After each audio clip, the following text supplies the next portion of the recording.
Today, we are going to be talking about top 5 takeaways from Jobvite's 2022 Job Seeker Nation report.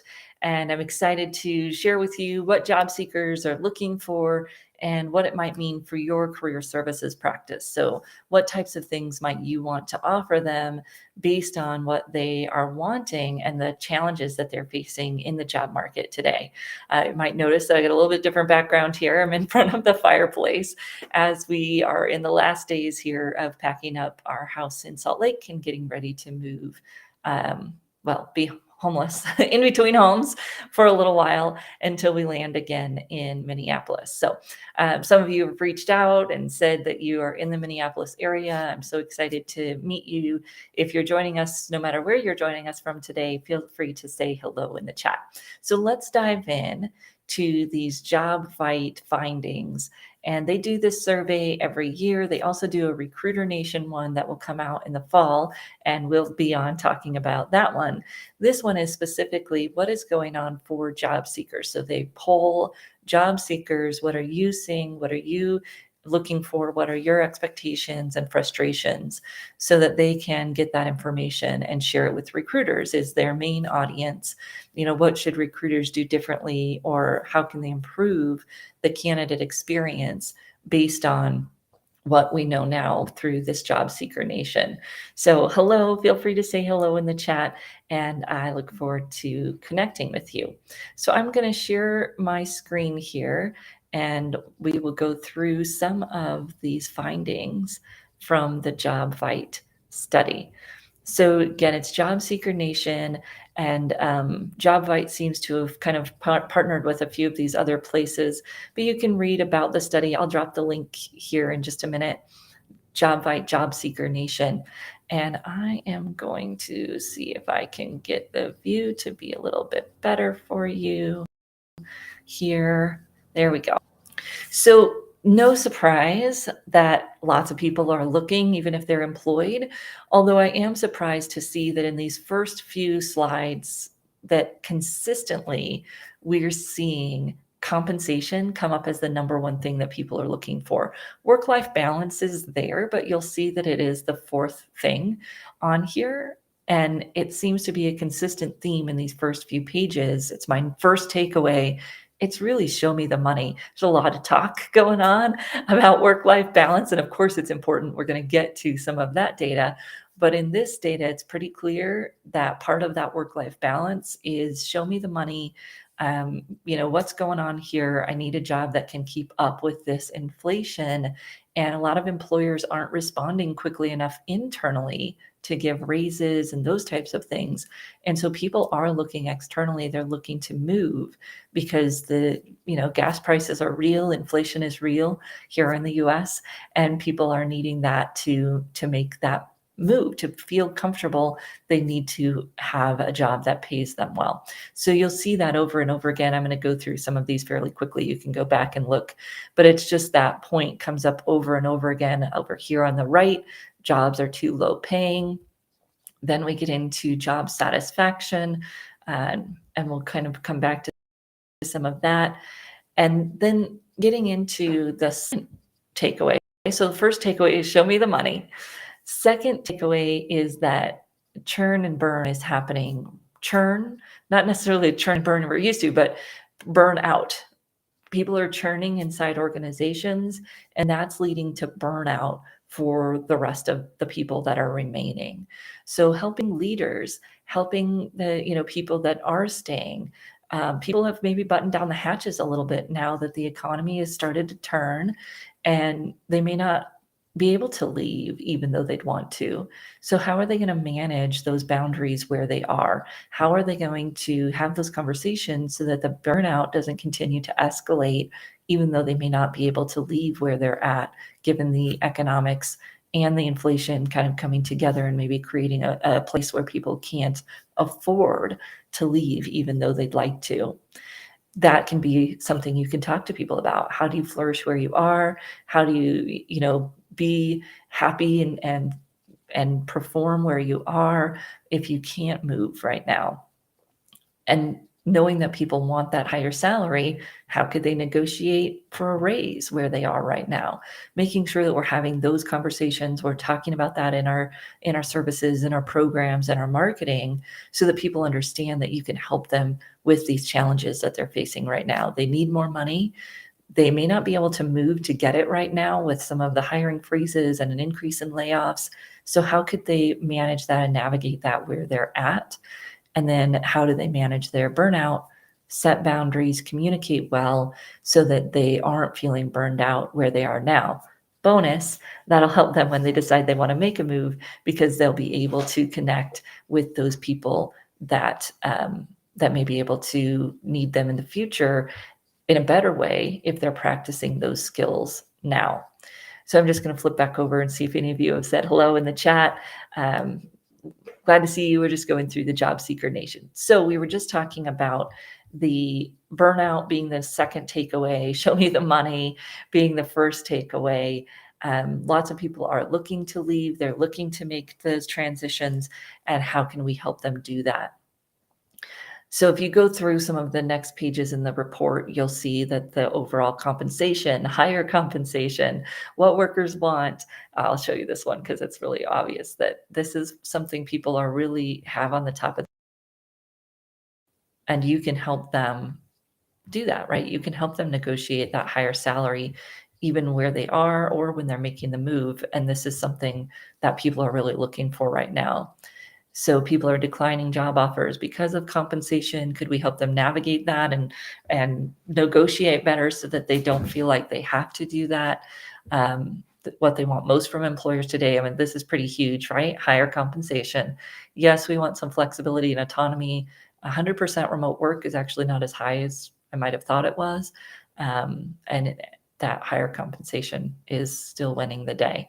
So we're going to skip here to page 15, where we dive into our third area, which is how people are job seeking. So this isn't how jobs are posted. This has nothing to do with the recruiting side of it. This is how job seekers are job seeking. And so you can see that the online job board still winning the day there with folks, friends, social media, employers, professional connections, career fairs. So these are, again, areas where we can help them be more effective. Online job boards. Online job boards are, companies do use those. When you look at the Recruiter Nation study, you see that companies do use those for their ads. There's the legitimate reason to look at those ads. And if we can help clients do it better, that's one thing that maybe we don't necessarily talk about enough. We get caught up in the applicant tracking system, which is part of it, but there's a lot more going on in how to help someone be effective with their applying online than just keywords in their resume. How are they searching? How are they following up? Lots of different avenues that people need help with, in addition to making sure they've got a focused search so that they've got good resume content for every job that they apply to. So that would be the next area that we can look at here. So that was our third one. The fourth one here is that permanent people want to be a permanent worker. So 74% of workers prefer to be employed on a permanent basis. So they don't want to be contract workers. We're seeing a lot of talk about the contract workforce and that the leaders of organizations are moving more towards contract work. But by far and large, our clients are still interested in finding full-time work. And that is important for us to know. And as we're talking to them, to maybe be able to talk to them about the benefits of contract work, but to understand that they're really looking for those full-time jobs still. We talked about the salary piece. So this goes back to key number one, which is show me the money. People want that money. And salary negotiation is at an all-time high. I think this was the exact same language in last year's Job Search Nation. Salary negotiation just continues to be at an all-time high. More people are figuring out how to do it. More people are getting comfortable doing it. And we've got some tools that you can use to help clients be more comfortable with it. If you're interested in those, drop me a line. We went through some of them in our workshop last week. some salary negotiation tools, and be happy to drop a few links to podcasts as well where we've talked about salary negotiation, because those are skills that we as career service providers definitely need to have, and to be able to share and increase the skills of our clients so that they can better negotiate salary. They want the money, they need the skills to be able to negotiate that. So that goes back to point number one. So point number one was show me the money. Point number two was burnout. People are burning out. And then point number three was that they're still looking for those jobs on job boards. We need to help them be effective with that. And we need to help them do that beyond just the keywords in their resume. That is important, but there's a lot of other ways we can help them be effective there. And that's our point number four. So then the last one, to no one's surprise, is going to be about remote work. So this is interesting because we hear a lot about remote work, but the truth is that it's pretty split. So you've got 30% of people want to work 100% remote, 39% want to work 100% in the office, and that's actually gone up since 2021. So 28% wanted to be 100% in the office in 2021, now 39% do. So you have more people that want to go back to the office, and make sure we don't get so caught up in the remote conversation that we leave this 39% of people out. It's actually the biggest group of people that do want to go back to the office. How can they do that? How can they manage that? How can they still maintain their work-life balance and set good boundaries? All of those things that will help them be successful, even if they decide to go back to that 100% in office because they need to. Maybe they don't have a great setup at home or whatever it might be. But just having that conversation and really understanding what people are looking for, and being a little careful about our assumptions there. Yeah, they really do want to be full-time employed. Thanks for capturing that. I think that's Elizabeth. Hi, Norma. Hi, Elizabeth. Great to see you. Thanks for joining. So that was our last point here, was that people are looking for remote work, but it's pretty split. In fact, the highest group wants to go back to that 100% in person. And so just thinking about how we can communicate that and help people make that transition, in addition to helping people that do want that full-time remote work. We have tools for all of that. I know that you do. Just making sure that we're having that conversation and not excluding that large group of people that does want to go back in the office because of all the hype around the work from home. So those were our five. Again, show me the money. People want to negotiate. They want higher pay, and they're negotiating salary more. We can give them the tools for that. Then the people are burning out and they're stressed. How can we help them be more successful, even if they decide to stay in their workplace? And maybe they have to right now with inflation and layoffs and things. The economy has shifted a little bit. And then also, how are they finding jobs? They're still using online job boards. How can we help them be more successful in doing that? Going beyond the keyword piece to also, how are they following up? How are they connecting? How are they making that application most effective? What sites are they looking at? All of those things. Sometimes we over push towards networking, and of course, networking is super important. People are going to apply online, and if we're not helping them do that more effectively, we aren't helping them. So we can help them in both ways and find that balance in their job search. Then thinking about the permanent workers, and then people want those full-time jobs. We might also need to educate them on the new opportunities in contract work, but meet them where they're at and be able to help them find that full-time work that they're seeking as well. And then the last one was on this remote piece, that people do want to work remote, but there's actually a large group that wants to go back to the office, and how are we serving them and helping them do that effectively as well. So those are our 5 takeaways from the Jobvite. And we've had some questions recently about our Career Industry Authority program. And so I did want to share that with you quickly here as well, and answer some common questions. We have a few other Q&A sessions coming up this week. So if you're interested in this program, and you want to join us, we'd love to answer any questions that you have. The number one question I've heard from people is, how is the Career Industry Authority different from our CTL associate? And I would say the main difference is the frequency of support. So our Career Thought Leaders Associates have quarterly meetings where we get together and we talk about and those quarterly meetings are so rich.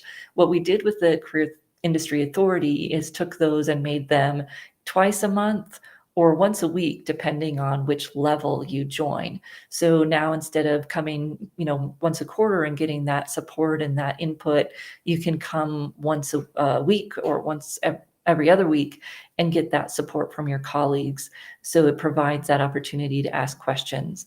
Then you'll get, with the Career Thought Leaders Associate, you get discounts off of all of our training sessions. So on this page, long list of all the training sessions that we offer, and those are all at a discount for our Career Thought Leaders Associates. For our Career Industry Authority members, those are all included. So when you join as a Career Industry Authority member, you get access to the whole vault, 100 plus hours worth of content right away as part of your membership. So there are a few different levels, and you can see it just goes on and on. We have a lot of content. There's a few different levels that you choose. We've got the Master Practitioner, which is really focused on the practitioner skills and coaching, writing, branding. So you get access to all of those sessions and then access to upcoming live webinars as part of your membership. So you don't have to pay to register for that webinar. It's already included in your thing. And that's that Master Practitioner. We do have a group rate. So we've got some people from organizations that have come together and paid a group rate to have access. And then we also have the Career Industry Authority, which is those skill building sessions plus the business development piece. And you have special sessions just focused on business development, and those weekly calls focused on asking your business questions so that you can build your business. So that's what we've been talking about with the Career Industry Authority. It packages a lot of the stuff from Career Thought Leaders Associate and gives you access to it for one kind of program instead of having to buy them with that discount from the Career Thought Leaders Associate. So if you have any questions on that, there are a few more sessions coming up. They're here at the top of the page. So we've got one Thursday and one next Tuesday if you have some questions about that, and you can sign up for those Q&As there on this page. So if you have any other questions about that, feel free to let me know. I'm happy to answer them as we move closer to the close date, which will be on the 31st. So next Tuesday will be the last day that people can join that Career Industry Authority program. And we're having so much fun. It's been around for almost a year now. We launched it last July. And if you have interest in that, let me know. Otherwise, we'll be right back here again next Tuesday to talk about trends. And if you have any topics you'd suggest, let me know. Otherwise, we'll see you next Tuesday. Thank you, everyone. Thank you, Norma. Thank you, Elizabeth. It was good to see you today.